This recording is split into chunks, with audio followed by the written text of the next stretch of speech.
দেখতে থাকলে তো খাইবার দিব না।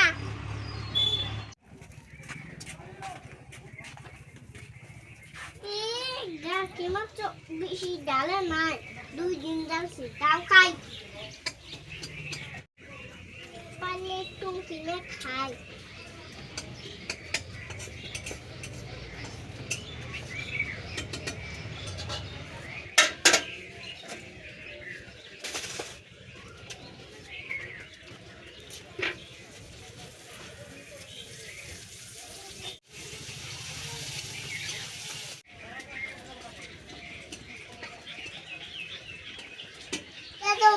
সাপ কিপটা আমার ধরে না দিলি চুরি করে খানা করো।